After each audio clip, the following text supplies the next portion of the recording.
Listo, estamos grabando. Entonces, a continuación, vamos a proceder a lo que es la explicación en torno a, como les había ofrecido, las reglas generales de las audiencias y del proceso penal en general. Solo que esto suele demorar un poco hasta que se pueda compartir.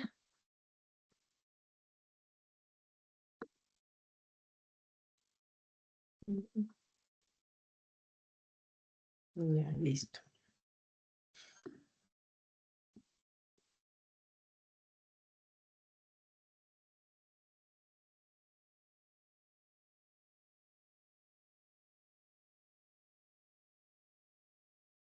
Ya. Solo si es que me pueden confirmar si ya se está abordando las diapositivas. Sí, doctor. Ya, perfecto. Entonces, en lo que nos atañe, esta semana vamos a abordar lo que es el proceso penal. Entonces, en primer término, como habíamos refrescado e iniciado dentro de esta primera semana de clases, tenemos que el sistema penal se rige por la oralidad. ¿Esto por cuánto? Por cuanto ya hemos dejado y con la evolución normativa que ha venido en el Ecuador, pasamos de ese sistema inquisitivo en el cual la prueba se practicaba en papel, en el cual el juzgador era un acusador más, era una parte procesal más, y evolucionamos a la oralidad, no solo con el Código Orgánico Integral Penal, sino ustedes bien sabrán también con la promulgación del Código Orgánico General de Procesos. Entonces, en lo principal, tenemos que este sistema procesal se erige en el principio de oralidad y se desarrolla de manera activa en todas las audiencias previstas en el COIP. Sin embargo, existen ciertas diligencias que por su naturaleza no pueden quedar plasmadas meramente en lo oral, esto sin perjuicio de que todo esto debe tener su soporte en las correspondientes plataformas de audio, video o registros magnetofónicos, ¿no? Pero existen ciertos actos como son estos 5 principales que necesariamente deben ser reducidos a escritos. ¿Esto por cuánto? Primero, porque se refieren a las decisiones que abordan los juzgadores en el momento de dar a conocer su motivación, lo cual, ¿qué me habilita? Posteriormente, ya sea a mí como sujeto procesal, ya sea Fiscalía General del Estado, ya sea acusador particular, ya sea procesado, me habilita posteriormente a tener un comprendimiento más inteligenciado de todas las cuestiones que se resolvieron y posteriormente poder ejercer, en caso de no estar conforme con la decisión que fue adoptada, algunos de los medios de impugnación que se encuentran previstos en la legislación. Entonces, esa es la razón por la cual, por ejemplo, lo que tiene que ver con los autos definitivos y las sentencias deben encontrarse reducidas o escritos. En contraposición, comenzando también en orden, tenemos que la denuncia y la acusación particular. Toda la semana que pasó fuimos enfáticos en establecer que tanto la denuncia, por ejemplo, estaba reconocida la posibilidad de que ésta fuera presentada de manera oral. Sin embargo, el acto debía ser constreñido y debía ser reducido a escrito a través del profesional de la Fiscalía General del Estado. ¿Y qué es lo que se debía realizar? Como ustedes recordarán, se debería contar con uno de los testigos para que firmara por el denunciante y se procedía a estampar la huella digital en la denuncia. ¿Esto cuál era la finalidad? Posteriormente que pudiera responder esta persona en caso de haber llegado a interponer una denuncia que considerase maliciosa o temeraria. Entonces, volvamos otra vez sobre el concepto de la malicia y la temeridad. Malicia es cuando yo interpongo una cuestión que no tiene asidero jurídico, no tengo ese derecho, y la temeridad es cuando con mis actuaciones estoy rebasando ese umbral. Entonces, ¿por qué se necesita? La denuncia se necesita y la acusación en particular, porque como ustedes sabrán y hemos también sido enfáticos, la acusación particular constituye a la víctima en un sujeto procesal en estricto sentido, el cual tiene una participación mayormente más activa. Entonces, y esto en las implicaciones ya procesales, ¿qué es lo que me da como consecuencia? Que puede interponer recursos y a partir de ello va a reclamar lo que es una reparación integral. Ya, me parece que, no sé si era Luis, pero ya le silencié el micrófono. Entonces, continúo. Entonces, ¿qué es lo que esto va a implicar? Una mayor participación. ¿Y cómo yo procesado voy a poder defenderme de todas las acusaciones que se me están efectuando a partir de seguridad jurídica, de tener ese inteligenciamiento, esa seguridad, esas nociones a partir de las cuales saber cuáles son las razones y qué es lo que se me está acusando de manera concreta. También tenemos como otro de las actuaciones que necesariamente deben constar por escrito, sin perjuicio de que, como ya hemos dicho, el sistema procesal es mayormente oral, son todas las actuaciones investigativas, los partes policiales, las versiones, los testimonios anticipados y otras actas y otras diligencias. Eso obedece a la misma lógica. Toda versión o posteriormente se va a convertir en una prueba a partir de su práctica en audiencia de juzgamiento a través de la figura del testimonio. Y los testimonios lo propio, ¿no? Los testimonios anticipados que se rindan de manera premura, con cierta premura ante la fiscal, ante el juzgador por pedido de la fiscalía. De igual manera, estos van a llegar a ser evaluados por el juez en su momento como medios de prueba para llegar a determinar si es que por un lado o se mantiene la presunción de inocencia o en contraposición se dicta una sentencia condenatoria. Entonces es por ello que al ser una base fundamental sobre la cual se va a decidir, estos deben contar su reducción por escrito. Con respecto a las actas de las audiencias, en relación a este punto, según lo que establece el Código Orgánico Integral Penal, así como el Consejo de la Judicatura, en esta atribución que tiene para expedir ciertos normativos o directrices en cuanto al desenvolvimiento administrativo que tiene que ver con el sistema de administración de justicia, tenemos que las actas de audiencias, en la forma en la que están concebidas en nuestro ordenamiento jurídico, son en el sentido de actas resumidas, actas resumen o actas resolutivas en las cuales se hace constar las actuaciones procesales más importantes. Sin embargo, la actuación del juez es así, la motivación que el juez da en la respectiva sentencia sí debe ser transcrita en cuanto a su totalidad, pues posteriormente, de hecho, las actas se constituyen también en el insumo para que el juzgador pueda revisar todo lo que se dijo en la audiencia y posteriormente proceder a reducir a la sentencia en escrito en el término de los 6 días que establece el Código Orgánico Integral Penal. Tenemos los autos definitivos, que como ya hemos dicho, son los citados en las audiencias y las sentencias, y también los recursos procesales interpuestos. Entonces, como ya veremos en los próximos días, los recursos procesales de los que estamos asistidos, tanto cada uno de los sujetos procesales, en el ejercicio legítimo de su derecho a comparecer y a recurrir conforme lo establecido en el artículo 76, literal 7, 76, numeral 7, perdón. Literal M, los recursos deben encontrarse, son esa expresión de la voluntad de la persona, en este caso, sea procesada, de la fiscalía o de la acusación particular, en la cual manifiesta expresamente su desconcierto o su desconformidad con la sentencia que fue reducida a escrito y que le fue notificada. Entonces, en ese sentido, los recursos deben encontrarse motivados y los mismos también deben ser reducidos a escrito para que las otras partes puedan tener ese derecho de ejercer el principio de contradicción. Entonces, esto en lo medular, como partiendo del principio de oralidad como eje fundamental del sistema procesal. A continuación, también tenemos dentro de las reglas y de las disposiciones que son comunes a todas las audiencias y diligencias, el principio de publicidad. Entonces, por regla general, todas las audiencias son públicas en todas las etapas procesales.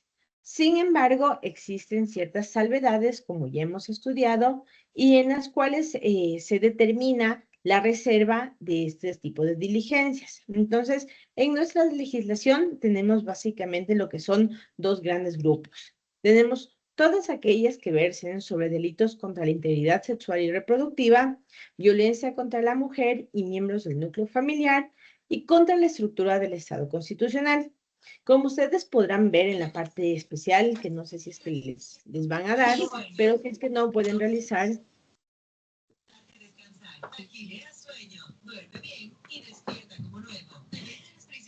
Tengo un usuario que es el de ese que le voy a silenciar, ¿ya? Si es que quieres decirnos algo, posteriormente siéntanse en la oportunidad de plantear la pregunta. Entonces, como estaba diciendo, las audiencias son reservadas salvo estos delitos. Y contra la estructura del Estado constitucional, ustedes podrán encontrar dentro del catálogo de las infracciones tipificadas en el COIP cuáles son estas infracciones. Entonces, encontrándose, por ejemplo, dentro de las más típicas, lo que es la paralización de servicios, el sabotaje. Entonces, en general, son todos aquellos delitos que tiendan a desestabilizar el orden constitucional ya dado. De igual manera, ustedes podrán apreciar que tenemos en este artículo el último inciso que está pintado de color blanco y que me pareció importante traerles a colación. Con la Ley de Integridad Pública que estuvo vigente y que se publicó en junio de 2025, se pretendía que también sea reservada la audiencia de control judicial dictada por allanamiento en los casos de conflicto armado interno. Entonces se refería que una vez que se obtuviera por parte del juzgador la autorización para la práctica del acto urgente del allanamiento, posteriormente no se debía realizar la audiencia, o más bien la audiencia que se realizara, debía tener el carácter reservado. Entonces, ¿cómo se materializaba esto? A partir de la entrega al juez de un informe a partir del Departamento de Inteligencia Estratégica del CIES para que realizara el efectivo control y sin que fuera necesario, en términos generales, llegar a realizar la audiencia en estricto derecho, tal como lo previsto en las reglas generales para la realización de las mismas, sino que simplemente esto se suplía con lo que era el informe de la reserva de la información contenida en el mismo. Entonces, ese texto fue, como ustedes saben, declarado inconstitucional por la sentencia de la Corte Constitucional 8 o 9 y acumulado IS y N de este año, de septiembre del 2025. Entonces, este artículo en estricto sentido ya no está vigente, pero sin embargo, me parecía novedoso ponerles en su consideración que posiblemente después, dentro de lo que es el proyecto, se vuelva a introducir y quizás tengamos así a partir de esto una nueva característica o un nuevo carácter de reserva y que sea para justamente estos actos de allanamiento por conflicto armado, en el cual en cierto sentido no se deba llevar a cabo una audiencia, sino que como ustedes pueden ver de la intención plasmada por el legislador, es únicamente que se controle la legalidad a través del... Pero para lo que tenemos hoy, octubre del 2025, lunes 20 de octubre, no se encuentra en vigencia.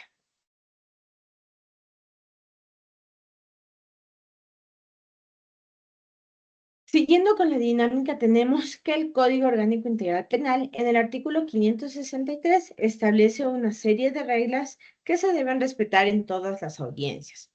Este articulado señala aproximadamente unas 15 reglas. Sin embargo, algunas de ellas se explican por sí mismo y no considero de relevancia para este curso, más bien dirigido a una actualización y fortalecimiento de sus conocimientos, llegar a realizar un abordaje de todas. Entonces, simplemente están citadas las más importantes sobre las cuales podemos tener cierto tipo de precisiones. Entonces, en primer término, ¿qué tenemos?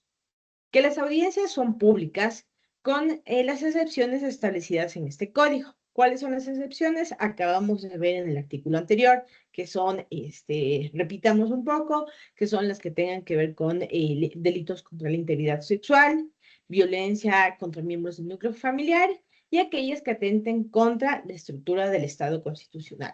Entonces, esas por regla general son reservadas. Adicionalmente, tenemos que realizar una diferenciación entre lo que es la audiencia pública y la deliberación que se realiza. Entonces, ¿alguien me puede decir lo que entiende o sabe lo que es la deliberación?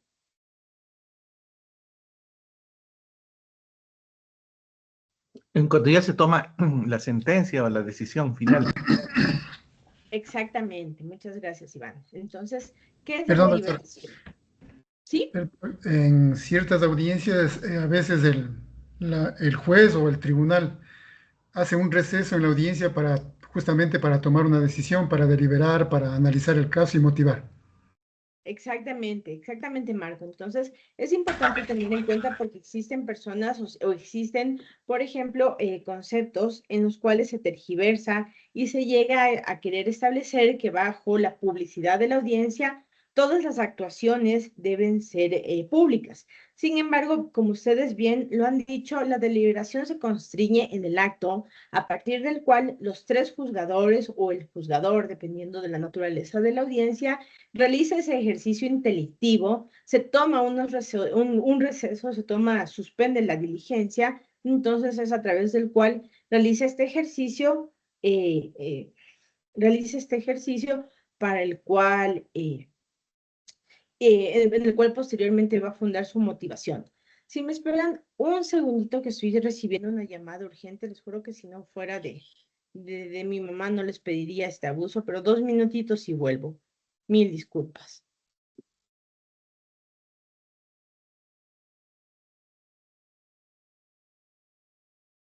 Confirme, comando. Ven.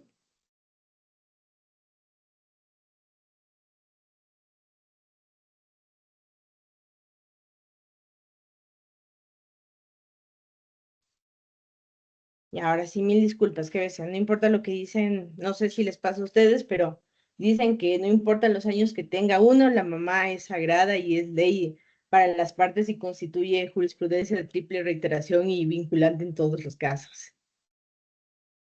Sí, es correcto, doctora. Gracias, ya. Entonces, bueno, continuando eso, tenemos que la deliberación es reservada. Y otra cuestión, que bajo el principio de publicidad, en ningún caso las audiencias podrán ser grabadas por los medios de comunicación social. Entonces, si bien tenemos por un momento, por una cierta evolución normativa, que por cuestión de una contraloría social y transparencia, las audiencias tienen que ser públicas, eso no significa que tengan que quedar replicadas o que tenga que mediatizarse, porque en contraposición, ahí se corre el riesgo, como ustedes bien sabrán, de que muchos casos se mediatizan y tenemos en unos escenarios la judicialización de la política, en otros la politización de la justicia y en otros la mediatización de los casos. Entonces tenemos casos que ni siquiera se llegan a resolver en audiencias, sino que simplemente es el escarnio público y la presión social que a veces orillan a los juzgadores a tomar cierto tipo de decisiones. Dentro de otra de las reglas más importantes está que las audiencias se rigen por el principio de contradicción. ¿Qué implica este principio? Que toda aseveración o toda prueba practicada la contraparte tiene el derecho a refutarla, a contradecirla y a presentar en su defecto los otros medios con los cuales pueda desdecir lo que se está sosteniendo por o alguna de las partes procesales. No, pensé que tenía alguien en la mano levantada. ¿Ya? Perfecto, entonces eso tenemos en cuanto al principio de contradicción. Adicionalmente, volvemos un poco al ejercicio de deliberación que bien nos habían dicho Marco e Iván. Entonces, ¿qué tenemos? Que la misma audiencia, por regla general, se debe resolver de manera motivada. Entonces, ¿esto qué significa? Que si bien el juez no debe reducir escrito y no debe dar una lectura en extenso de todos los motivos que fueron objeto de la resolución, sí debe esta contener una motivación mínima. Entonces, en ese sentido, se deben enunciar las cuestiones de hecho, que son las fácticas, las cuestiones de derecho, que son las cuestiones de jure, y finalmente realizar en este ejercicio de subsunción cómo los hechos se adecúan al derecho y cómo eso se produce en el caso concreto. Entonces, como les digo, si bien lo que se busca es que, o lo ideal, no es que los juzgadores vayan con antelación y lean toda la parte motiva y la parte considerativa y la ratio y la obiter dicta de la sentencia, lo que sí está regulado en el código es que se pueda dar la contestación de manera general. Entonces, tenemos que posteriormente al pronunciamiento oral de la decisión, las sentencias deben ser reducidas a escritas y estas desde lo ideal deben ser notificadas a las partes en los plazos de 10 días. Lastimosamente, por la forma en la que funciona el sistema de justicia, la congestión de causas, en la mayoría de casos no se respetan esas reglas, salvo, como también ya hemos abordado, en el tema de garantías constitucionales, cuando se ordena la libertad de la persona procesada o de la persona investigada por haberse configurado alguna de las causales de habeas corpus, que como habíamos dicho a manera de conversación, podía ser porque su libertad se haya constituido en arbitraria, ilegal o ilegítima. Entonces, al ser en este momento la libertad uno de los bienes personales de mayor apreciación, entonces correspondería, en ese caso sí se tienen estos plazos fatales establecidos. En este caso tenemos una norma, pero en ninguna de las materias entiendo que se puede llegar a cumplir con este imperativo. Y a partir de eso también debemos tener en cuenta la habilitación de los plazos, porque los plazos, ya sea para la impugnación de las sentencias o de los autos definitivos que sean dictados en audiencia, correrán a partir de la notificación por escrito. Entonces es muy importante tener esa regla porque a veces existe un cierto tipo de, no es una preclusión, existen, son recursos, a veces los recurrentes suelen incurrir en este defecto de interponer sus impugnaciones de manera prematura y posteriormente eso suelen ser un caso para que se desechen los mismos. ¿Por qué? Porque estos plazos comienzan a decurrir, es muy importante tomar en cuenta desde la notificación por escrito. ¿Y cuál es la lógica de esto? Volvemos una vez más, ratifiquemos el debido proceso, ratifiquemos toda la serie de garantías que amparan el aparataje del proceso penal. Entonces tenemos la certeza, la seguridad jurídica, la debida motivación. Entonces, solo una vez que yo tengo y que tengo en mi conocimiento cuáles son todas las razones, sea que haya tenido una sentencia favorable o desfavorable, para mí es cuando yo puedo ejercer ampliamente y ejercitar ampliamente todos los demás derechos y medios de impugnación, recursos verticales, horizontales, de los que yo me sienta asistido. En cuanto a lo que bien tiene que ver con el desarrollo normal de la audiencia, el juzgador debe disponer que se verifique cuál es la presencia de los sujetos indispensables para su realización y, de ser el caso, resolverá cuestiones de tipo formal. Entonces, aquí teníamos, como yo les había indicado, otra pregunta de examen. Entonces, ¿cuáles son los sujetos procesales indispensables y cuáles no para el desarrollo de una audiencia? La defensa, el acusado, la fiscalía y la víctima. Pero también la víctima podría o no tal vez ir a la audiencia, ¿no?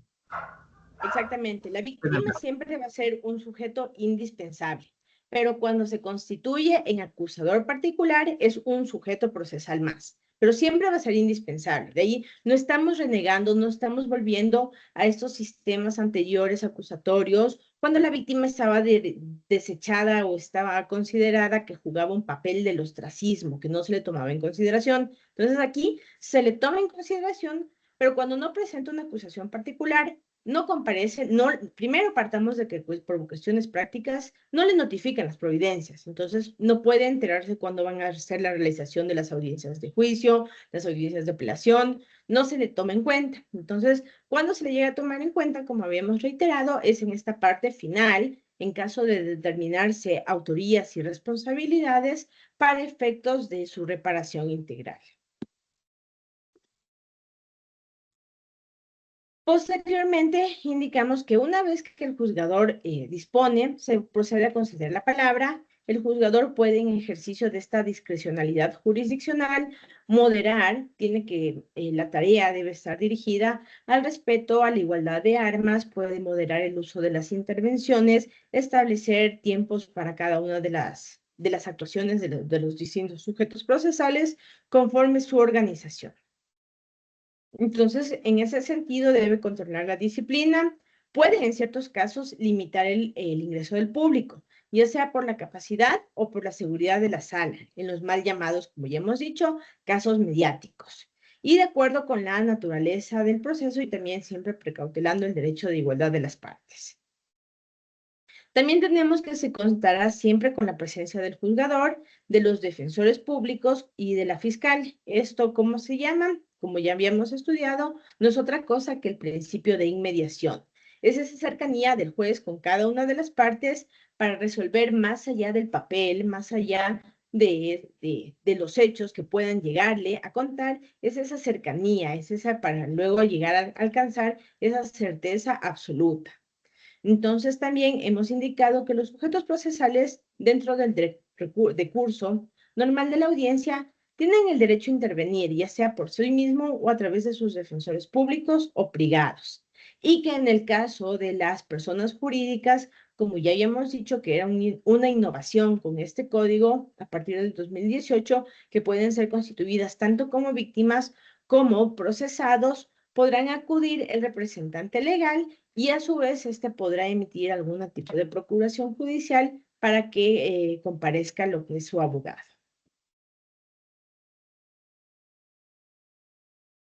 También tenemos en el mismo sentido otras cuestiones de reglas. Entonces, por regla general, no se puede realizar la audiencia de juicio sin la presencia de la persona procesada, salvo en los casos previstos en la Constitución de la República. ¿A qué obedece esta regla? La etapa de juicio, en el caso de que ya se deduzca una imputación, de que los elementos de convicción que son presentados en la etapa de instrucción lleguen a alcanzar ese aspecto de prueba plena, lo que se busca es la inmediación, la seguridad jurídica y sobre todo precautelar el derecho a la defensa de la persona procesada. Entonces, por regla general, ninguna audiencia de juicio puede llevarse a cabo sin la persona procesada. Pero tenemos nosotros las salvedades que establece la Constitución. ¿Y cuáles son esas salvedades? Son aquellas que se orientan a lo que son los delitos contra la administración pública, como ya hemos dicho, que es el peculado, el cohecho, la concusión y el enriquecimiento ilícito, los cuales pueden juzgarse en ausencia en nuestro país porque son delitos imprescriptibles. Y el juzgamiento en ausencia más bien lo que garantiza como forma de política criminal se termina constituyendo en una medida para que se evite la impunidad y el perjuicio del Estado. Entonces, la razón es la imprescriptibilidad. Significa que tanto la acción penal, como ya hemos visto que no podían prescribir los delitos de acción pública en menos de 5 años, y el ejercicio de la pena, la prescripción de la pena, no confluyen en este caso. Entonces, esto permite que cuando se inicien los juicios y continúen incluso si es que el acusado no está presente. Entonces, también tenemos otro tipo de delitos, además de estos que tienen que ver con la eficiencia de la administración pública, relacionados, como ya habíamos también señalado, con esta jurisdicción universal. ¿Y cuáles eran estos? Estos eran los graves delitos cometidos contra el derecho internacional humanitario. Entonces, son estas violaciones crasas que se han venido dando y perpetrando por parte del Estado en cuanto a desapariciones forzadas, lo que tiene que ver con exterminación, genocidio. Entonces, todos ellos derivados, como tienen esta naturaleza igualmente de imprescriptible, pueden ser juzgados en ausencia. Entonces, igual eso está reconocido, está ampliamente desarrollado en una sentencia de septiembre, me parece que es, del año 2024, que si ustedes quisieran tener un mayor inteligenciamiento sobre la imprescriptibilidad de los delitos, es la 585-2022-24 del doctor Joel Escudero, entonces, que es el actual presidente de la Corte Constitucional. Y también tenemos que, en contraposición, también tenemos otras reglas. Entonces, en el caso de no estar en ninguno de estos de los delitos que hemos enunciado con anterioridad, que como ya les dije son los de crímenes de guerra, atentados contra el derecho internacional humanitario y los delitos contra la eficiencia del sistema de administración pública, sí pueden ser juzgados, no pueden, por regla general, los demás no pueden ser juzgados en ausencia. Entonces, ¿cuáles son las reglas que se aplican? Si la persona está procesada, está prófuga, después de resuelta la etapa de evaluación y preparatoria de juicio, lo que corresponde es que el juez que va a conocer la audiencia de juicio, previo a la iniciación de esta etapa, suspenderá que se realice que se practique cualquier diligencia hasta que la persona procesada sea detenida o se presente físicamente de manera voluntaria.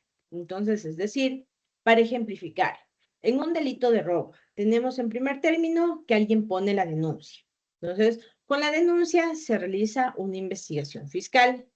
Posteriormente, en caso de que la Fiscalía determine que existen los elementos, solicitará al juez de garantías penales que dicte un auto de formulación de cargos. Entonces, El auto de formulación de cargos contendrá las medidas cautelares, las cuales probablemente no podrán ser impuestas a la persona por encontrarse prófuga.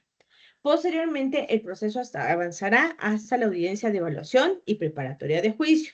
En esta audiencia, como igual ya veremos el día de mañana, está encaminada a lo que es la resolución de nulidades y de vicios de procedibilidad y cuestiones previas. Entonces, avanzará y ahí, justo en esa etapa, el juez de garantías penales indicará que por encontrarse la persona Juan Pérez en estado de prófugo y al ser un delito de robo que atenta contra los delitos del patrimonio, contra los delitos de propiedad, se suspende la misma hasta que se encuentre la persona. Entonces, el proceso se suspendrá y ya no se realizará ninguna diligencia ni se llevará a cabo la audiencia de juicio.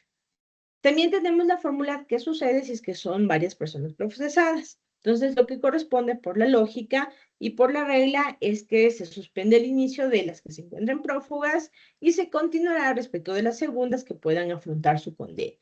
Entonces, eso también es importante porque para fines de prescripción, como ustedes recordarán, teníamos dos escenarios de la prescripción. La primera era si es que no se había iniciado el proceso, es decir, si es que no había avanzado de la cancha de la fiscalía, y teníamos otras reglas y otro tiempo a contar a partir de la audiencia de formulación de cargos, que era cuando en estricto sentido se constituye una fase procesal. Entonces, de igual manera, en estos delitos lo que pasará es que decurrirá el tiempo y en caso de que la persona procesada se encuentre por lo menos los 5 años prófugo, dependiendo del delito que sea, por ejemplo, aquí en el hurto, que habíamos puesto en un inicio de ejemplo, teníamos que no puede prescribir en menos de 5 años. Entonces, si está 5 años en estado de prófugo, cumplidos 6 años, un día, él automáticamente podría a través de su defensa solicitar lo que es la declaratoria de prescripción de la acción, lo que no significa de ninguna manera la ratificación de su inocencia, sino que implica para los fines procedimentales que el tiempo que tenía el Estado para accionar no pudo ser llevado a cabo. Entonces, ustedes de hecho recordarán, no sé si viene a sus mentes el caso del célebre expresidente de la República, Abdalá Bucaram, que él en un inicio fue juzgado por uno de estos delitos que prescribían, entonces salió en el avión presidencial, estuvo muchos años en Panamá y cuando ya se cumplió todo el plazo para la prescripción de la acción, él regresó, solicitó a sus abogados y no le tocó otra cosa que a la justicia ecuatoriana que otorgar la prescripción de la acción y por eso él ya se encuentra aquí en el territorio ecuatoriano en libertad. Entonces fue un proceso, una forma de las cuales, de forma anómala, digamos, se culminó su proceso. Tenemos adicionalmente que si es que no se realiza la audiencia del juicio por la inasistencia de la persona procesada o de sus defensores, es decir, como también habíamos señalado a manera de ejemplo, no recuerdo quién, pero teníamos un compañero, me parece que era Luis, que decía que nos ponía este ejemplo del abogado que venía dilatando demasiado la causa, entonces con artimañas judiciales teníamos que, por ejemplo, por causas no imputables a la Administración de Justicia, existe una regla en la cual la inasistencia del procesado y de su defensa suspende de pleno derecho el decurso de los plazos para lo que tiene que ver con la caducidad de la prisión preventiva. Entonces, ¿hasta cuándo? Hasta la fecha en la que efectivamente se pueda realizar la audiencia de juicio. Entonces, ¿cuál es la lógica? Si por un lado tenemos este garantismo penal que le asegura al procesado que no pueda pasar en prisión, en caso de estarlo, o sin una sentencia condenatoria ejecutoriada, de una manera indefinida, como antes sucedía, también tenemos una cuestión que nos ayuda, una regla que ayuda al sistema y que también se pone en la contraparte. Entonces dice, bueno, si es que uno de los sujetos procesales, y concretamente tenemos en este caso la regla para la persona procesada, decide litigar con esta mala fe, con estas argucias legales, entonces simplemente se puede evidenciar que no se va a dejar que compute, que caduque la prisión preventiva y digámoslo de la manera más práctica, ¿no? Si tenían la audiencia que llevarse el 1 de febrero porque 5 de febrero, ya se cumplía el plazo para la caducidad de la prisión preventiva, estos plazos se van a interrumpir y no se reanudará este cómputo, sino, no sé, hasta el 10 de junio que pueda volverse a señalar la audiencia de juzgamiento conforme el agendamiento de audiencias y los cronogramas que se manejen al interno de cada uno de los juzgados.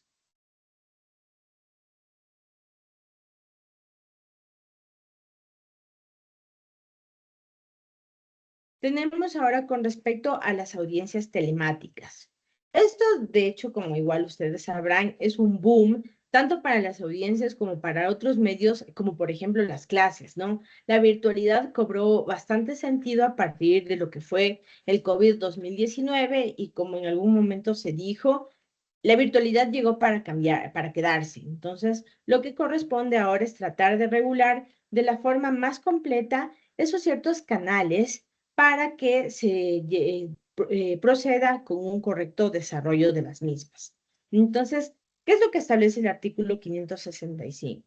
Que cuando por razones de cooperación internacional, seguridad, utilidad procesal o cuando sea imposible la comparecencia de quien debe intervenir en la audiencia, por ejemplo, un viaje o, por ejemplo, que la persona se vaya a someter a una operación. Entonces, esto me hace imposible la comparecencia para la persona que debe comparecer a la audiencia de juicio. Tenemos que se puede solicitar previa a la autorización del juzgador que ésta pueda realizarse a través de comunicación telemática, ya sea a través de videoconferencia u otros medios semejantes, para lo cual establece una serie de reglas.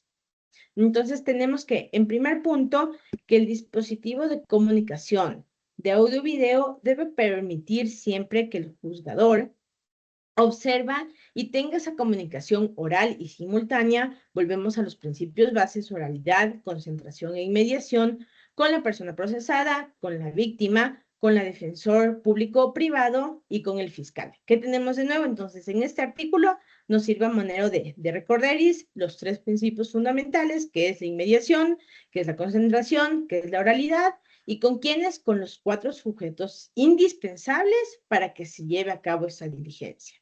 Entonces, permitirá que la persona procesada siempre mantenga las conversaciones en privadas con su defensora o defensor de su confianza. Listo. Tenemos como segundo punto que la comunicación debe ser real, directa, fidedigna y en tiempo actual.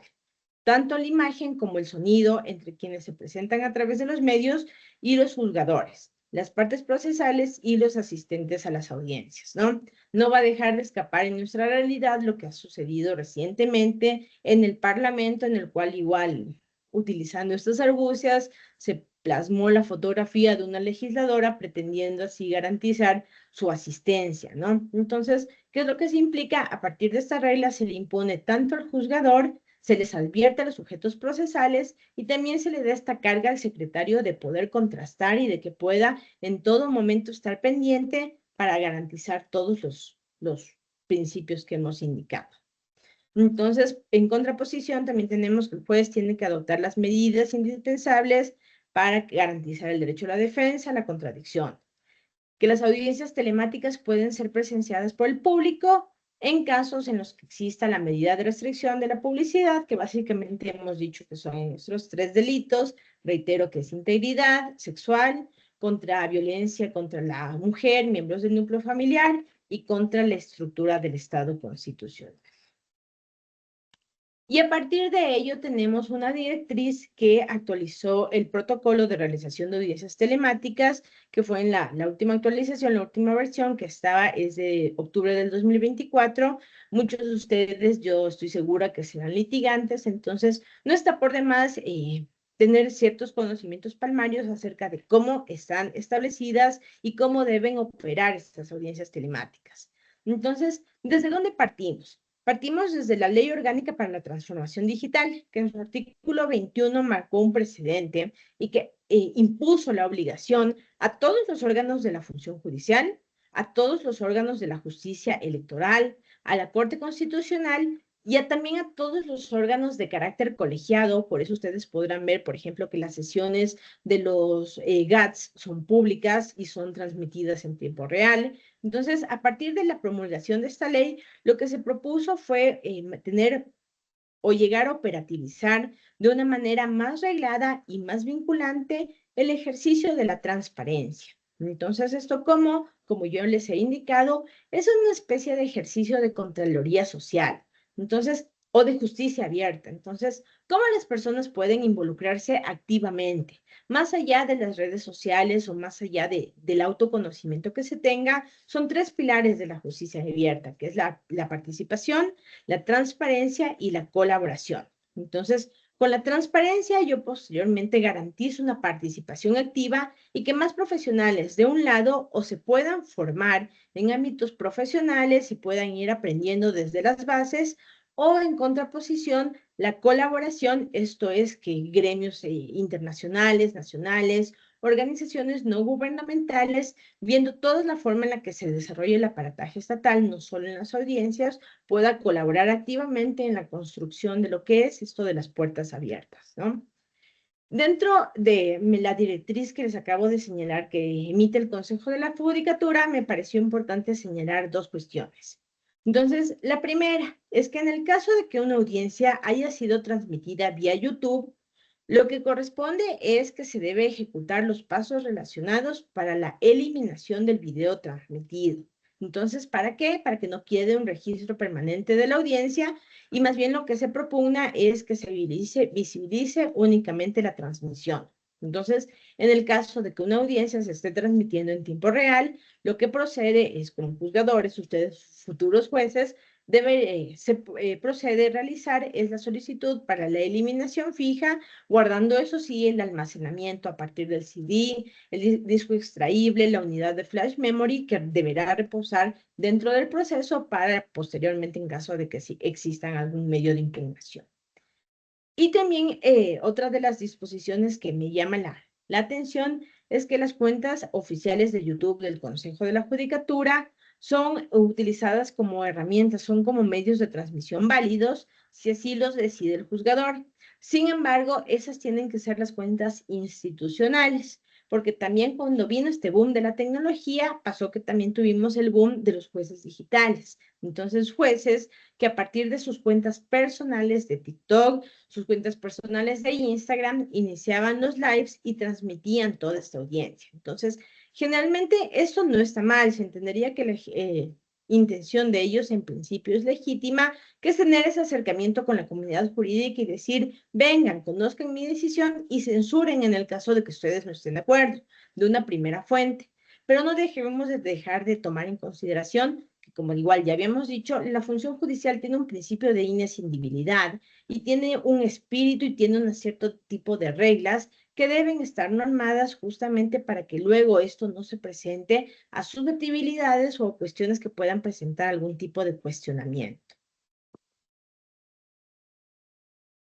Entonces, eso en relación con las audiencias. El juzgador, dentro de lo que es la dirección de las audiencias, cuenta con medidas de restricción y con formas para la aplicación de esas medidas. Entonces, ciertas audiencias pueden ser cerradas al público y a la prensa. También puede imponer a los sujetos procesales y a toda persona que acuda a la audiencia el deber de generar o de guardar reserva sobre lo que se ve, sobre lo que se oye y lo que se percibe. ¿Esto por qué? Porque a partir de una audiencia, como habíamos visto, puede ser que se pueda llegar a desarrollar o se presenten elementos que giren en torno a una eventual investigación posterior respecto a nuevos hechos relacionados con la causa que se está juzgando. Entonces es por ello que o bien pueden ser cerradas al público y a la prensa, o por último se puede imponer este secreto de la reserva. También puede solicitar la reserva de la identidad y de los datos personales de los sujetos procesales o de terceros intervinientes en el proceso. Y eso se debe tomar en cuenta, que quien solicite esta medida de restricción deberá explicitar de manera amplia las razones por las cuales fundamenta esta petición. Entonces, para que el juzgador, que sea quien decida sobre la procedencia de la misma, pueda contar con todos los insumos para volver a emitir lo que hemos dicho, una resolución motivada. La motivación no implica hojas y hojas de repetir lo que es normas, sentencias, doctrina, jurisprudencia internacional, sino que es que la decisión, que haya esa corrección frente al derecho, que la decisión que se está abordando sea correcta por haberse considerado todos los insumos y las normativas, tanto nacional como internacional, que en ese sentido sí es vinculante, para llegar a cabo su decisión. Entonces, ¿cómo se aplican estas medidas de restricción? Cuando se expone a daño psicológico a los niños y niñas intervienen en el proceso, de plano se le aplica, pues estas son reservadas. También existen cuando se amenaza a la imparcialidad y está en peligro del o el juzgador, de las víctimas o de los peritos participantes en el proceso, como ya hemos indicado, por una posible mediatización de la justicia. Y también es aplicable cuando se trata de delitos vinculados con delincuencia organizada, terrorismo, trata de personas, tráfico ilícito de sustancias a gran escala, tráfico de armas, explosivos, sicariatos, activos y secuestro, ¿no? Creo que nadie es ajeno a la realidad en la cual nos encontramos y la forma en la que el tratamiento sensible de estas pueden ayudar de una forma más eficiente a lo que es el combate del crimen y la delincuencia organizada.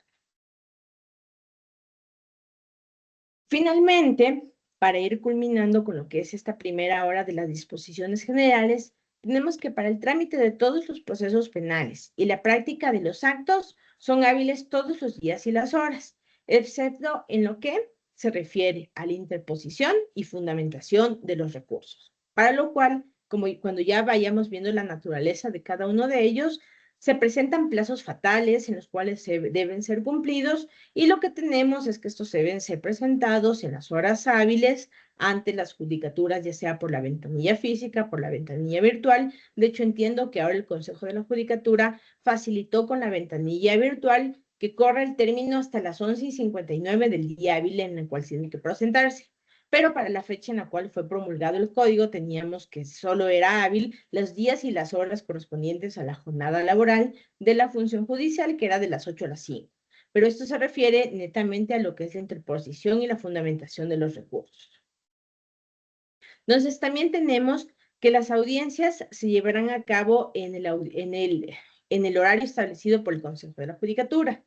Volvemos al tema de los plazos y términos concordantes con la jornada laboral. Sin embargo, también tenemos ciertos casos cuando vaya a operar una prescripción, cuando vaya a operar una caducidad de prisión preventiva, o para poder dar continuidad a lo que se viene, a las diligencias que se vienen practicando, que el juzgador puede autorizar de forma motivada que se realice o se continúe la audiencia fuera del horario y cuando las circunstancias así lo justifiquen. También tenemos que las audiencias de formulación de cargos que se deriven de delitos flagrantes, es decir, las audiencias de formulación de cargos, cuando al juez le corresponda calificar la legalidad de la detención en los casos de flagrancia, deben realizarse respetando estrictamente los plazos determinados y que se realizan evidentemente fuera del horario judicial. Entonces, ¿qué tenemos? Que cuando una persona es detenida en delito flagrante, corresponde que sea puesta a órdenes de la autoridad competente dentro de las 24 horas subsiguientes a lo que establece el parte de detención, so pena de que se incurra en alguna de las causales de ilegalidad, arbitrariedad o ilegitimidad y ponga una acción de garantías constitucionales, como en este caso podría ser un habeas corpus, y obtener su libertad a partir de ello. Entonces, de hecho, también tenemos que el Consejo de la Judicatura, en su calidad de órgano administrativo, debe garantizar el funcionamiento de estas unidades de infracciones flagrantes para que funcionen las 24 horas del día, todos los días de la semana. Y se establece un sistema de turnos. Entonces, ¿qué es lo que implica? Turnos rotativos para lo cual las unidades estén permanentemente abiertas. También tenemos que las actuaciones que son correspondientes a la etapa preprocesal, que como ya veremos en la siguiente hora, corresponden a la investigación previa, que es la cancha de actuación de la Fiscalía General del Estado, o también las actuaciones correspondientes a lo procesal pueden realizarse en cualquier momento, siendo hábiles todos los días y horas. Entonces, la única limitación que tenemos, y hay que ser sobre esto enfático, que es cuando para la interposición y fundamentación de recursos. Entonces, ¿cuándo es la interposición? La interposición se entiende como el plazo que a mí me da el juzgador y la ley para la interposición para la presentación en físico de mi escrito, ya sea por la ventanilla o ya sea compareciendo a la judicatura correspondiente. Y la fundamentación de recursos que se realiza a partir de la audiencia en la cual se señale la fecha y hora en la cual yo vaya a exponer las razones por las cuales estoy concurriendo a través de este remedio procesal. También tenemos que cuando se convoque a la celebración de una audiencia o se adelante algún trámite, debe notificarse con al menos 72 horas de anticipación a las partes, a los testigos, a los peritos y a los demás intervinientes, salvo en el caso, como ya hemos dicho, de los delitos flagrantes, que estos tienen por su naturaleza un tiempo de sustanciación más reducido. Entonces, cualquier providencia en la cual me estén adelantando la audiencia o sea la primera convocatoria para su realización, debe mediar un plazo de 72 horas. Esto responde al derecho a la defensa y a contar con un tiempo oportuno para preparar las intervenciones de las personas. Y finalmente tenemos que cuando se ha ejecutado una detención con fines investigativos, esto como parte de una investigación de un acto urgente, y el fiscal considere que deba formularse cargos, en este caso lo que debe respetarse es un término de 24 horas de anticipación. Entonces tenemos la regla general que son las 72 horas que nadie puede ser convocado, salvo en la flagrancia y en la detención con fines para la formulación de cargos, que no puede ser en menos de 24 horas. Entonces, esto en lo relevante. Justo acabamos de cumplir la hora en este momento y lo que nos queda para el resto de la clase son las fases del procedimiento ordinario. Entonces, como ustedes le ven desarrolladas, todo esto es lo que comprende un proceso ordinario. Tiene una fase preprocesal, que es la investigación previa, que ya veremos, y que como he venido siendo reiterativa, eso es todo lo que le corresponde y está en la cancha de la fiscalía. Como su nombre lo indica, es preprocesal. No existe en estricto sentido todavía un proceso y no hay un juez competente, salvo para la autorización de ciertos actos urgentes que limiten derechos, pero más allá de hecho, es, como su nombre lo indica, es una etapa meramente investigativa. Y a continuación tenemos lo que es la fase procesal, que se divide en tres fases. La etapa de instrucción, si se avanza a las siguientes evaluación preparatoria, la etapa de juicio, y de una sentencia condenatoria o de una sentencia absolutoria, algunas de las partes procesales tienen el derecho para ejercitar los recursos de impugnación, que conforme tenemos en la legislación ecuatoriana en la materia penal, puede ser el recurso de apelación, el recurso especial ordinario de doble conforme, que también me parece alguno de los compañeros nos puso un caso de lo que le había sucedido a un familiar y la razón por la cual se había configurado este recurso, el recurso extraordinario de casación y el recurso extraordinario de revisión. Entonces, el día de hoy abordaremos lo que es esta fase de investigación previa, para mañana abordar lo que es la etapa de instrucción, la evaluación, la preparatoria de juicio, en los otros 2 días subsiguientes la apelación y finalmente para dedicarnos con toda la soltura del caso los últimos 2 días a realizar esta especie de refuerzo de todo el material. Entonces, hasta aquí sería esta primera hora de actividades. No sé si es que tienen alguna duda o nos vamos al receso, volvemos del receso y continuamos con lo previsto.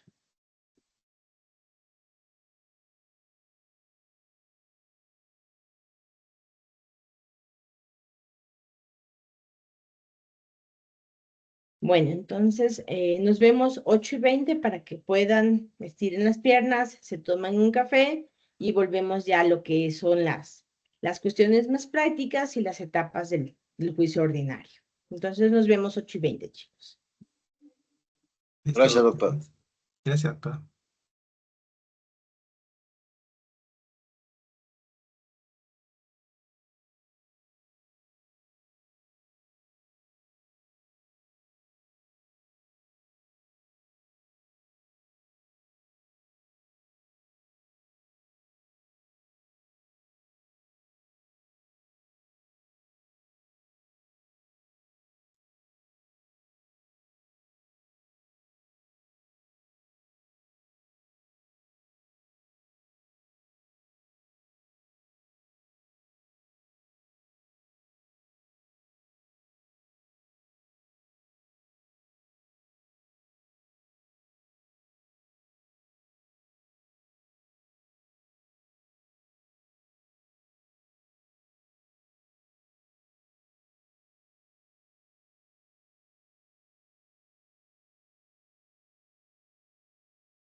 Perfecto, vamos muy bien. Entonces, bueno, como hemos dicho, recapitulando un poco, tenemos que en esa primera parte de la clase, aproximaciones generales a lo que son las audiencias, cómo se desarrollan esta facultad de las y los jueces para la dirección,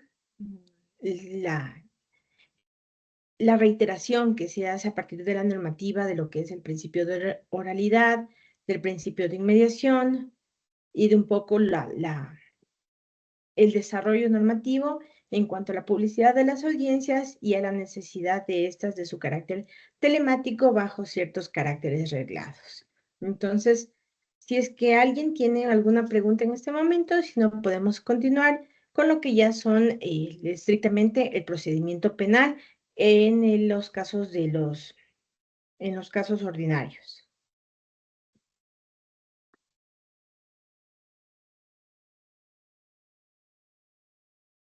Vamos entonces.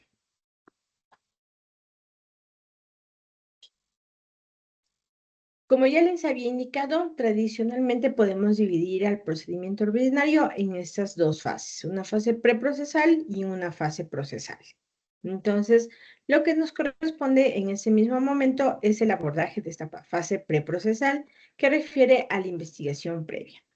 Entonces, la investigación previa, en esta fase se reúnen todos los elementos de convicción, ya sean de cargo o de descargo, que van a permitir al fiscal decidir si va a formular o no la imputación y en caso de hacerlo, posibilita al investigado, al conocer esos elementos, poder preparar su diligencia.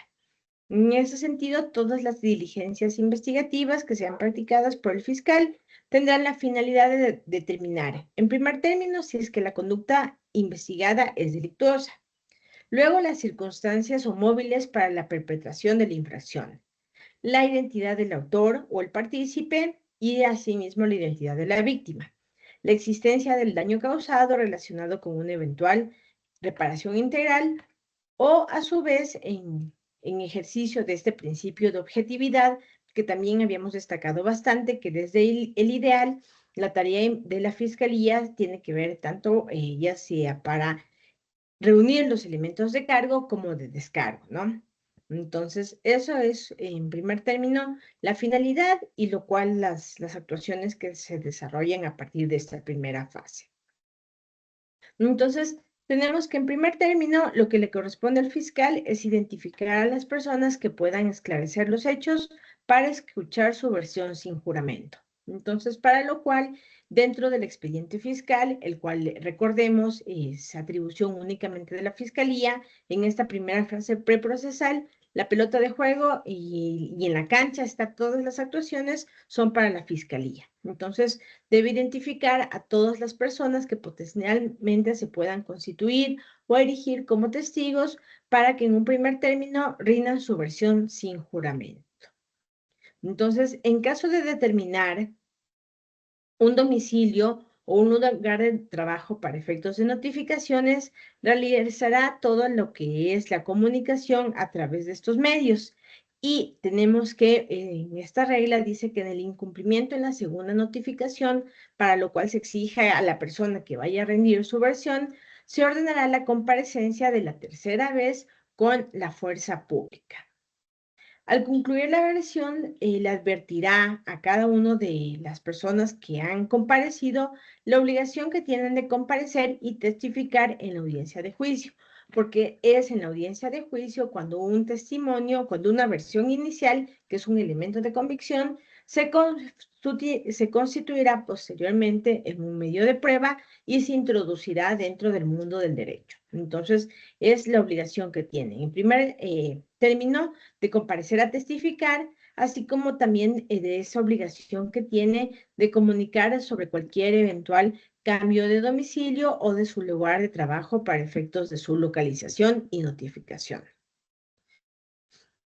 También se establece que si al prevenirle a la persona que rinde la versión, esta manifiesta la imposibilidad de concurrir a la audiencia de juicio por tener ya sea que ausentarse del país o por cualquier otro motivo que realice, que haga imposible esa concurrencia, como por ejemplo ser una mujer que va a entrar en labor de parto, tener agendada una operación médica con la debida antelación. Lo que corresponde es que el fiscal pueda solicitar al juez que se reciba su testimonio anticipado. Entonces, este testimonio anticipado, la forma en la cual se practica es el juez llama a una audiencia, la cual es reservada, se realiza la práctica, obviamente están todos, de una parte está la fiscalía, la víctima u acusación particular, y por otro lado está el procesado para que ejercer la inmediación, los derechos a las réplicas, a las preguntas, al contrarrogatorio. Finalmente, cuando un fiscal esté haciendo uso de lo que es la versión, registrará el contenido de la versión en el expediente fiscal. Entonces, eso en cuanto a una primera actividad investigativa que le corresponde efectuar al fiscal.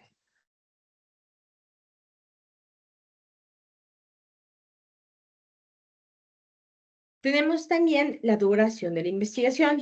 Entonces, siguiendo esta lógica que tenemos, es que no pueden existir juicios prolongados de manera infinita en el tiempo. Se han establecido plazos y términos para lo que es la duración de la investigación previa. Entonces tenemos que en los delitos sancionados con pena privativa de libertad de hasta 5 años durará hasta 1 año. Entonces, alguien que tenga disponible a la mano su Código Orgánico Integral Penal, que pueda seleccionar un ejemplo en el cual se podría encajar esta primera regla, es decir, que sea un delito sancionado con pena privativa de menos de 5 años o de hasta 5 años, ¿no? Para ser técnicos.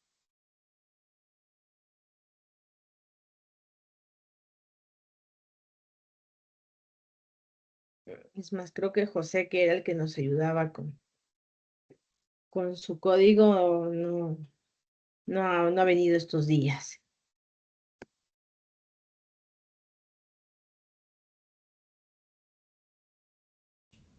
Perdón, doctora, puede ser el hurto igual. Sí, exactamente. La Entonces, pena, la pena privativa de libertad es de 6 meses a 2 años.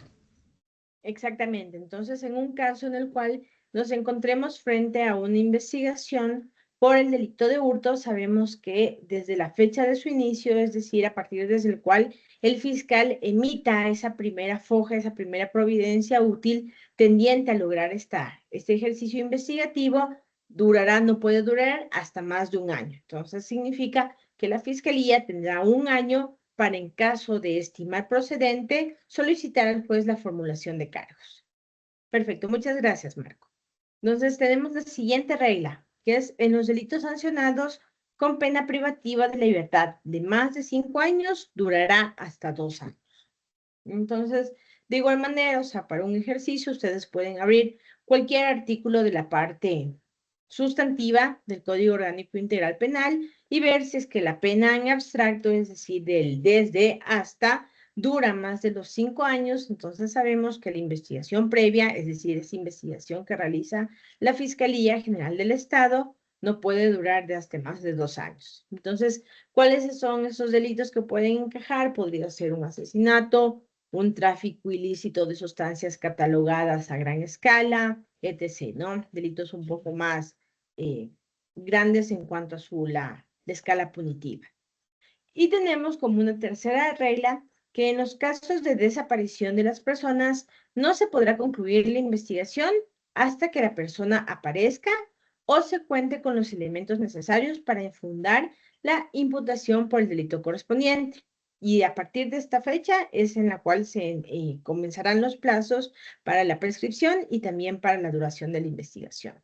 Esto si es que se parte, o más bien partiendo desde una presunción de hecho que admitiría prueba en contrario de que la persona se encuentra viva. Entonces, en caso más bien de tener una prueba fehaciente de que la persona ya no se encuentra en este mundo, operarían la regla anterior, que es la correspondiente para los delitos de homicidio o de desaparición forzada o de ejecución extrajudicial, dependiendo ya de las circunstancias del caso concreto. Entonces, como pueden ver, son unos plazos razonablemente establecidos para que se obtengan esos primeros elementos que posteriormente se pretenden judicializar en la correspondiente audiencia de juicio.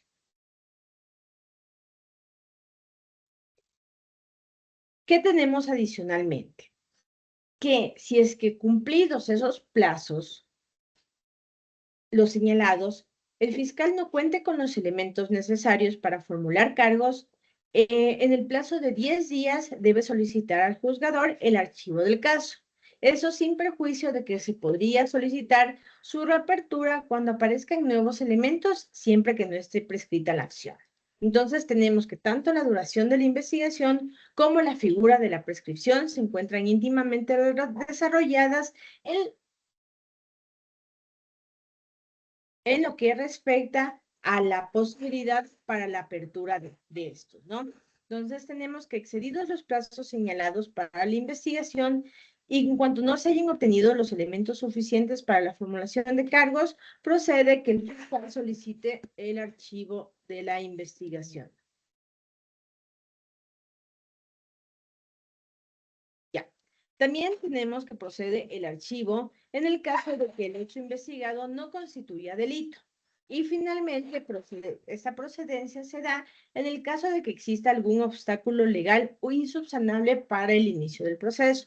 Entonces, ¿cuáles pueden ser los ejemplos de esos obstáculos legales insubsanables? Por ejemplo, es que no se haya podido llegar a determinar de manera fehaciente la responsabilidad o que uno de los elementos que se pretendía que se realizó el peritaje y que posteriormente se pretendía someter a cadena de custodia, desde un inicio estuvo viciado. Entonces, ¿eso que constituye para mí un impedimento para el inicio del proceso? Porque yo como fiscal voy a saber inexorablemente cuál es la consecuencia subsiguiente y cuál es esta, justamente que no, el juicio no va a prosperar. Entonces, en ese caso procede la solicitud del archivo. Entonces, tal como habíamos analizado dentro de otras de las grandes facultades del fiscal, que era el principio, la aplicación del principio de oportunidad, para solicitar el archivo de una causa también se tiene un procedimiento que está expresamente reglado. Entonces tenemos que la decisión del archivo será fundamentada. Eso es muy importante y como ustedes han podido apreciar durante todas estas exposiciones, tenemos que siempre el legislador hace referencia a términos como fundamentado, como motivado, a manera de sinónimos, pero estos son tendientes a que toda petición o a que toda decisión en una fase ulterior, debe estar sustentada de una forma suficiente que no permita ningún tipo de cuestionamientos. Entonces, para ello, la o el juzgador, cuando se tenga la petición presentada por el fiscal, debe comunicar a la víctima o al denunciante y también lo hará el denunciado en los domicilios que se hayan señalado para efectos de notificaciones para que se pronuncien en el plazo de 3 días. Es decir, tiene que hacer conocer a los sujetos procesales la existencia de una solicitud de archivo presentada por parte del fiscal. Y esos tienen 3 días para aceptar, es decir, allanarse o manifestar su oposición. Entonces, si el hecho investigado posteriormente, en caso de no existir más bien un pronunciamiento sobre el hecho investigado, lo que responde es que el juez resuelva de manera motivada sin que exista la necesidad de una audiencia, si es que decide aceptar el archivo o si es que en su consideración existen méritos para continuar con el proceso, elevará el expediente en consulta. Entonces, una vez más bien, cuando decide aceptar el archivo y declararlo, lo que corresponde es la calificación de la denuncia como temeraria o maliciosa, en caso de proceder. O en el otro escenario, esto es que haya elevado el expediente en consulta. Si es que no está de acuerdo, se conocerá de esta impugnación el fiscal superior, quien deberá ratificarse de la actuación de la decisión del archivo del inferior o en su caso, más bien contradecirla. En caso de la que contradiga, se seguirá con la causa y se señalará ya por cuestiones de imparcialidad a otro agente fiscal que continúe con el desarrollo del mismo. Y la decisión es importante tener en consideración que esta decisión del juez no es motivo de susceptible de ninguna clase de impugnación.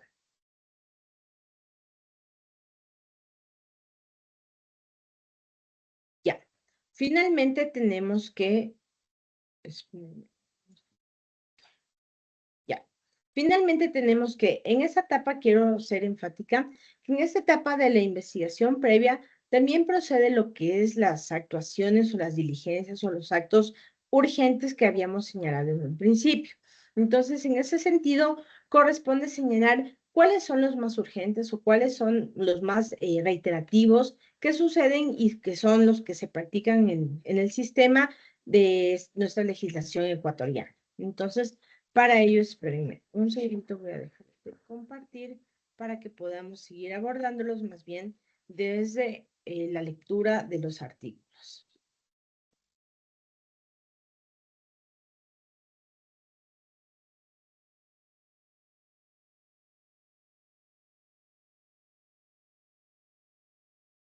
Entonces, hasta que se pueda cargar. ¿Alguien tiene alguna duda?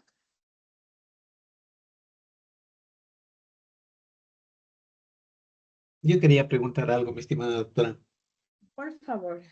En la fase preprocesal, en la etapa de la investigación previa, el fiscal, él es el titular de la acción penal pública, ¿no es cierto? Entonces, ¿quién dirige esta fase de investigación previa? ¿Están todos los sujetos procesales? ¿Está también el juez o el fiscal con la policía, los informes, hace todo esto?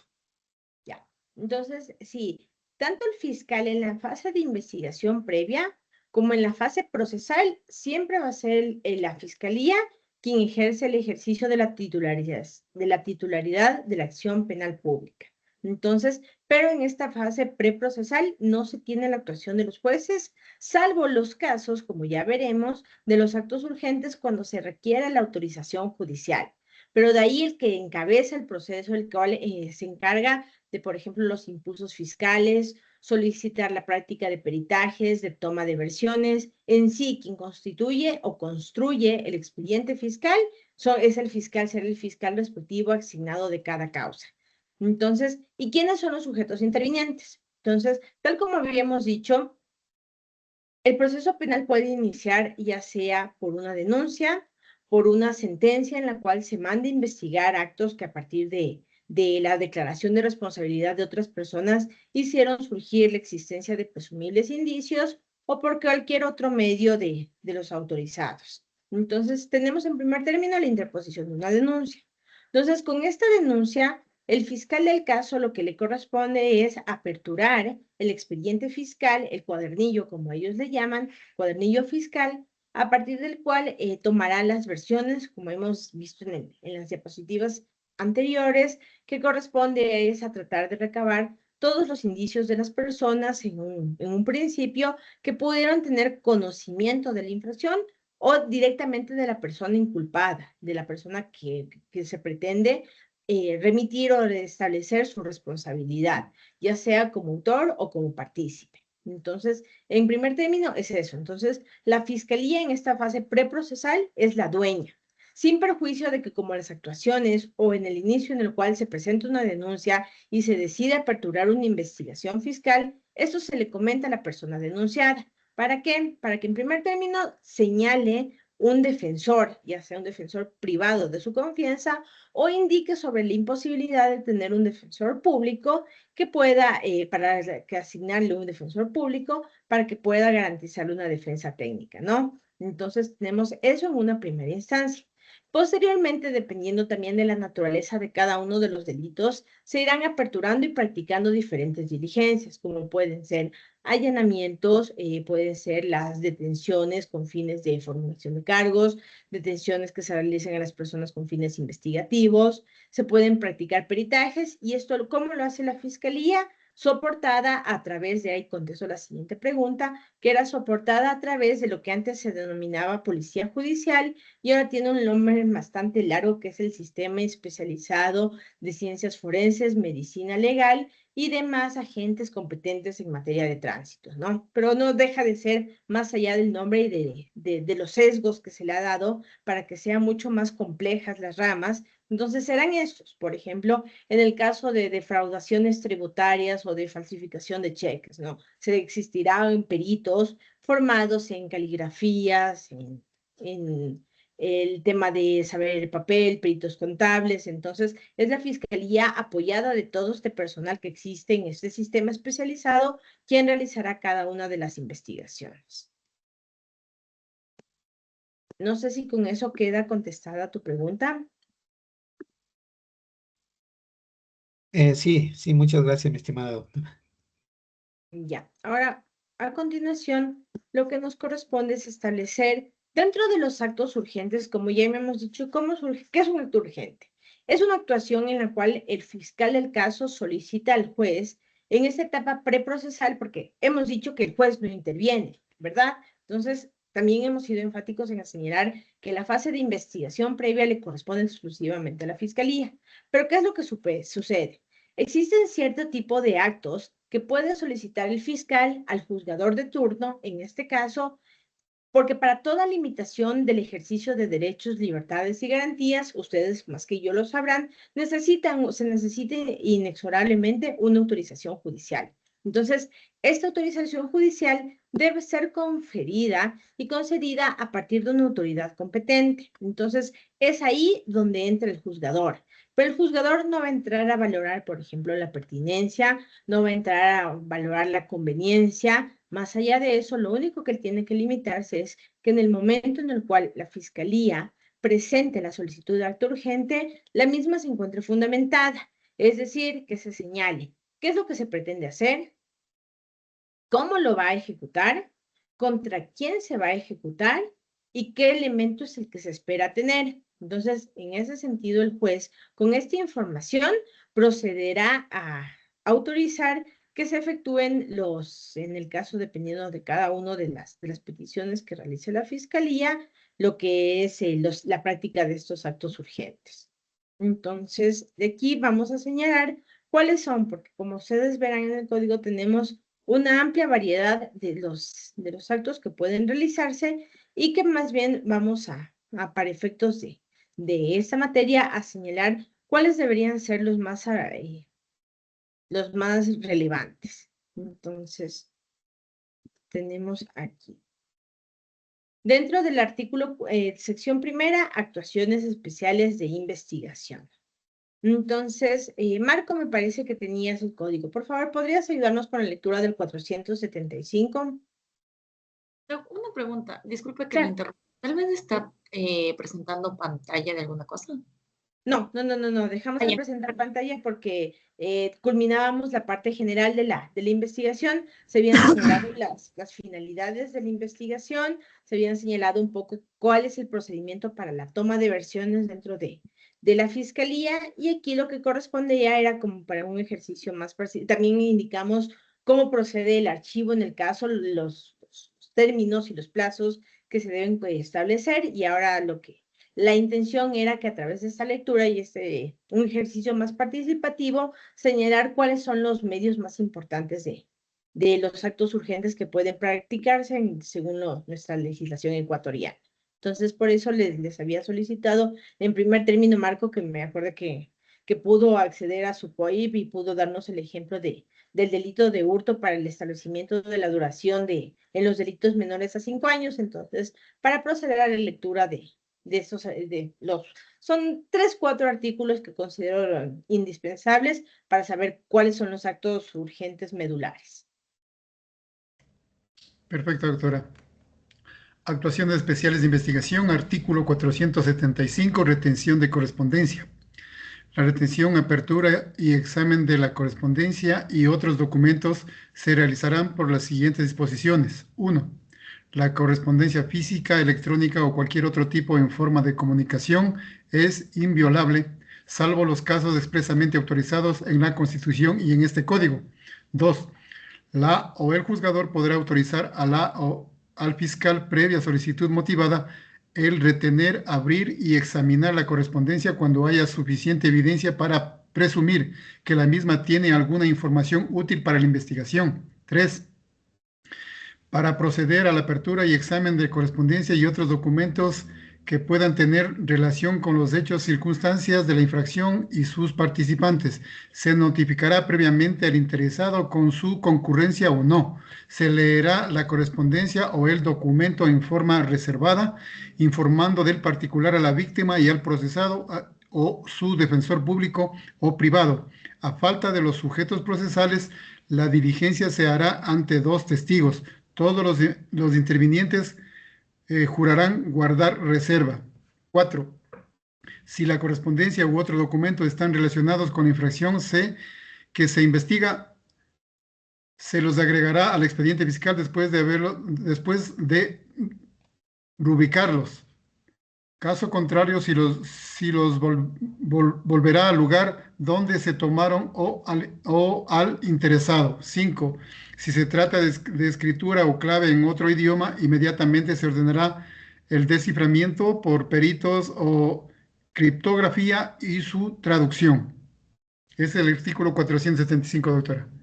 Perfecto. Entonces, ¿qué es lo que tenemos? Por una regla general y conforme lo establecido en la Constitución, tenemos que la correspondencia y ya sean los otros documentos que se encuentren en el poder de una persona son inviolables. Entonces, ¿cuándo corresponde esto? Y aquí volvemos a ser enfáticos en el proceso, ¿no? Tenemos un fiscal que está realizando actuaciones especiales de investigación, así les llaman la fiscalía a los actos urgentes. Son actuaciones especiales de investigación.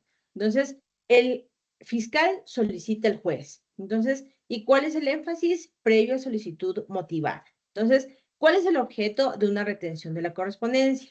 Es primero retener, abrir o examinar una correspondencia cuando haya suficiente evidencia para presumir que la misma tiene información útil. Entonces, ¿qué es lo que se ha desarrollado? En los términos de la antigüedad, correspondencia era aquella carta que llegaba al buzón. Pero ahora tenemos, según incluso los estándares de la Corte Interamericana de Derechos Humanos y también de la OEA, en cuanto a la transformación digital, que correspondencia es entendido como cualquier canal efectivo de comunicación. Entonces, correspondencia se entiende como un correo electrónico, se entiende como un mensaje de WhatsApp, se entiende como todo aquella en el cual tenemos un destinatario, un transmisor, un remisor, o alguien que envía esta correspondencia. Entonces, y para esto no es que puede venir, como pues, nos preguntaba algún compañero en alguna clase previa, que si es que estaban haciendo un allanamiento y me pedían el celular, yo tenía la obligación de darlo. Entonces, aquí, como pueden ver ustedes, está bastante arreglado cómo es un procedimiento. Incluso, como también les había adelantado, una vez que se procede a lo que es estas actuaciones especiales de investigación, se incauta el dispositivo, ingresa a una cadena de custodia y se señala, se les notifica a las personas que están siendo investigadas o aquellas a las cuales se les ha solicitado la entrega de estos medios de comunicación, que estén presentes conjuntamente con sus abogados en la respectiva audiencia en la cual se extraerán y se exhibirán todos los resultados que han sido objeto de la investigación. ¿Esto con qué? Con la finalidad de que en primer término la persona sepa qué es lo que salió en su celular y que era relevante para esto, y en caso de que se haya cometido alguna ilegalidad, se pueda oponer y pelear más adelante que esto no sea considerado como un elemento de convicción de cargo.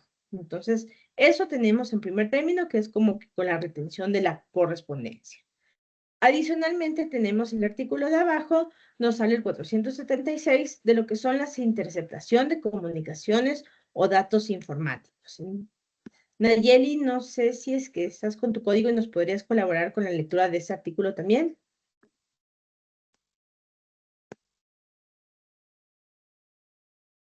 No, no. Bueno, entonces creo que hoy el torturado es Marco. Por favor, Marco. Encantado, con gusto, doctora. Interceptación de las comunicaciones o datos informáticos. La o el juzgador ordenará la interceptación de las comunicaciones o datos informáticos previa solicitud fundamentada de la o el fiscal cuando existan indicios que resulten relevantes a los fines de investigación de conformidad con las siguientes reglas. 1. La o el juzgador determinará la comunicación interceptada y el tipo de interceptación, que no podrá ser mayor a un plazo de 90 días. Transcurrido el tiempo autorizado, se podrá solicitar motivadamente por una sola vez una prórroga hasta de un plazo de 90 días. Cuando sea investigaciones de delincuencia organizada y sus delitos relacionados, la interceptación podrá realizarse hasta por un plazo de 6 meses. Transcurrido el tiempo autorizado, se podrá solicitar motivadamente por una sola vez una prórroga hasta de un plazo de 6 meses. 2.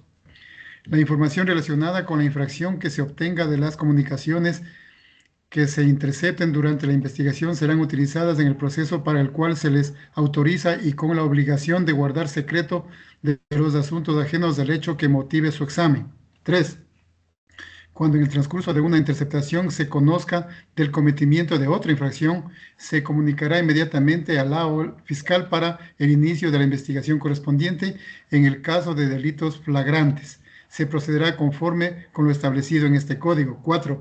Previa autorización de la o el juzgador, la o el fiscal realizará la interceptación y registros de los datos informáticos en transcripción a través de los servicios de telecomunicaciones como telefonía fija, satelital, móvil e inalámbrica, con sus servicios de llamadas de voz, mensajes SMS, mensajes MMS, transmisión de datos y voz sobre IP, correo electrónico, redes sociales, videoconferencias, multimedia, entre otros, cuando la o el fiscal lo considere indispensable para comprobar la existencia de una infracción a la responsabilidad de los participantes.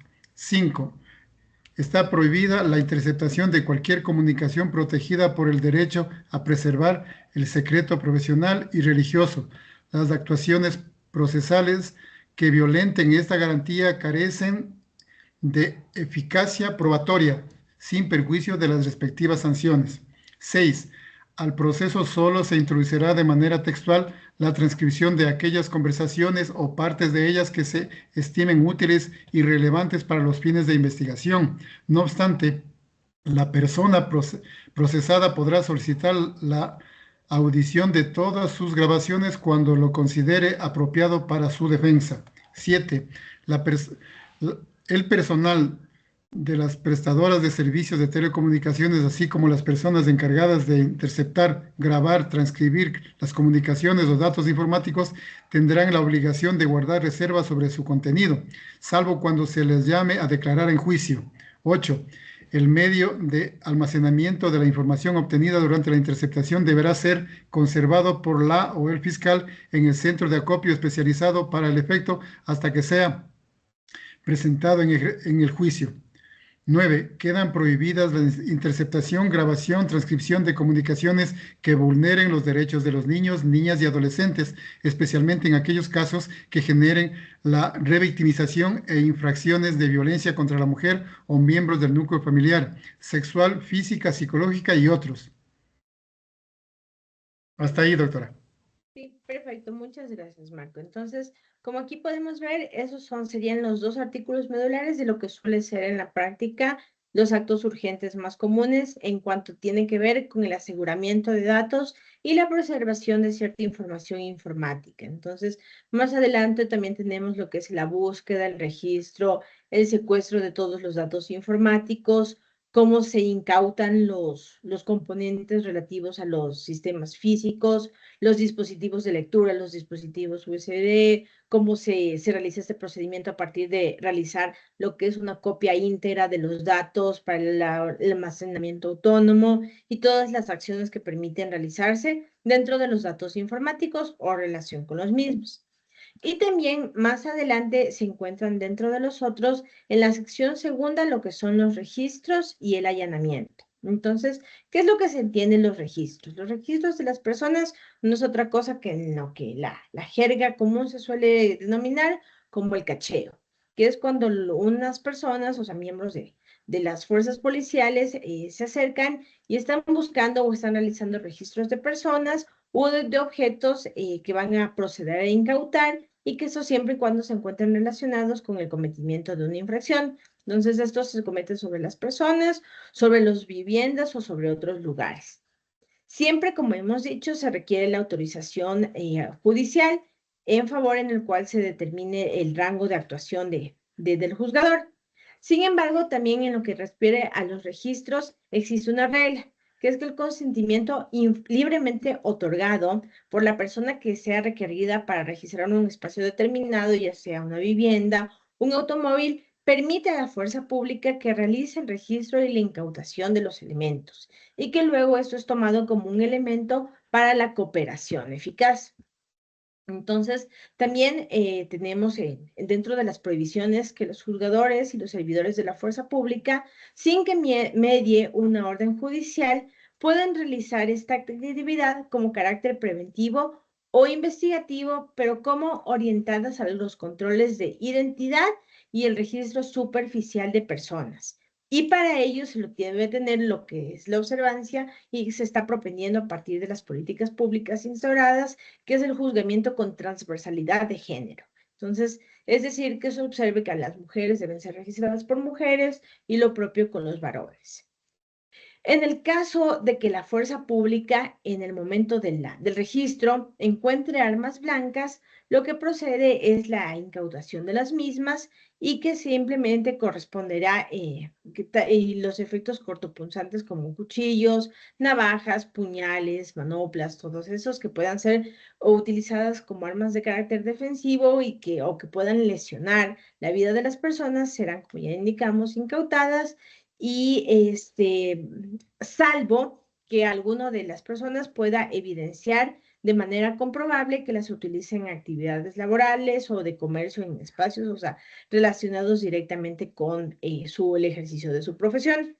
Ligado de eso también tenemos otra de las actuaciones especiales, alias actos urgentes, que es el registro de vehículos, que se realizan, por ejemplo, en zonas de fronteras, en zonas de aduanas, con la finalidad de no fomentar la evasión tributaria, en las carreteras, en los casos de controles de rutina policial y militar, o si es que en algún momento el conductor no llegara a justificar de una manera lo que es documentada los permisos de circulación, matriculación o la procedencia de la mercadería en estas cuestiones de control más que nada aduanero y de carácter fiscal.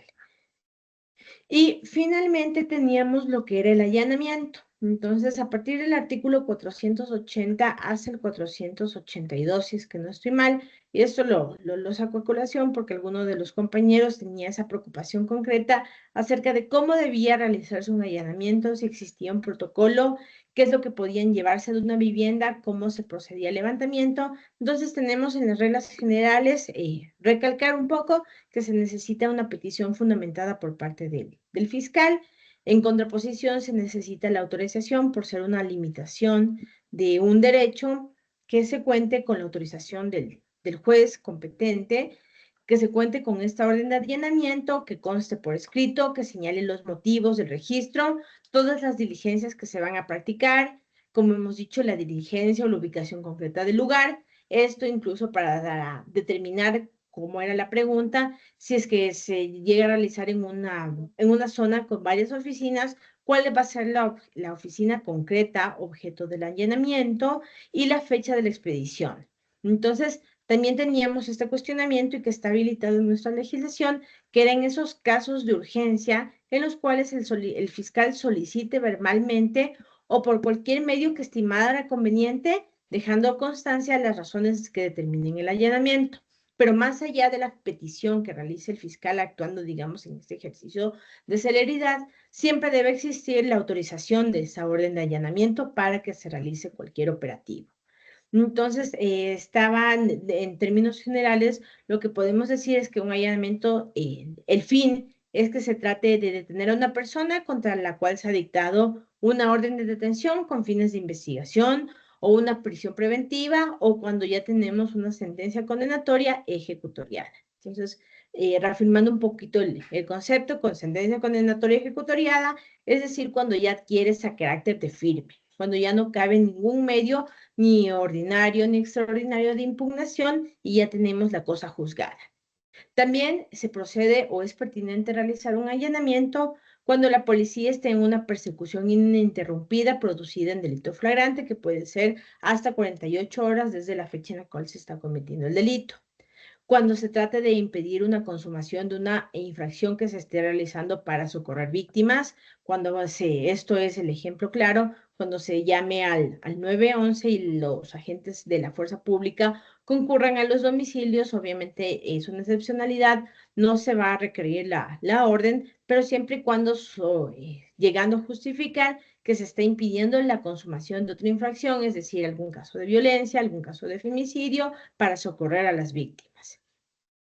También o se dan los allanamientos, se solicita cuando se tratan de recaudar las cosas sustraídas que constituyan elementos probatorios o que estén vinculados con el hecho que se investiga. Entonces, y en este caso, ¿qué es lo que procede? La aprehensión de los bienes. Ya hemos sido enfáticos en las cuestiones con los delitos en los casos de violencia contra la mujer y los demás miembros del núcleo familiar. Y cuando se trate también de situaciones de emergencia, como incendio, explosión, inundación u otra cosa de estragos o que corresponda a una fuerza natural externa y que pongan en peligro la vida o la propiedad de la persona. Entonces, en esos casos, y también, por señalarles un ejemplo novedoso, cómo estaba, según lo establecido en la Ley de Integridad Pública, que se adicionaba un artículo que decía que podía ser que en caso de conflicto armado, con el informe de inteligencia estratégica emitido por las fuerzas del orden y se podía proceder al allanamiento. Entonces, correlacionándolo con lo que vimos al inicio de la clase, dentro de lo que eran las reglas de la audiencia y la oralidad y la publicidad de esta, entonces, de haber perseguido este artículo, tenía sentido que en una audiencia fuera restringida y que no se necesitara calificar la legalidad del allanamiento en esos casos de conflicto armado interno y simplemente se llegara a la presentación del oficio del centro de inteligencia. Entonces, pero esto, como ya les había indicado, tenemos una disposición de la Corte Constitucional, que es fue la resolución 51, si no estoy mal, se publicó el 3 de octubre, en la cual se declaró la inconstitucionalidad por la forma de todas las leyes orgánicas de solidaridad nacional, ¿no? Y básicamente hasta ahí tenemos lo que es esta primera frase, la que es la preprocesal. No sé si es que tienen alguna duda adicional.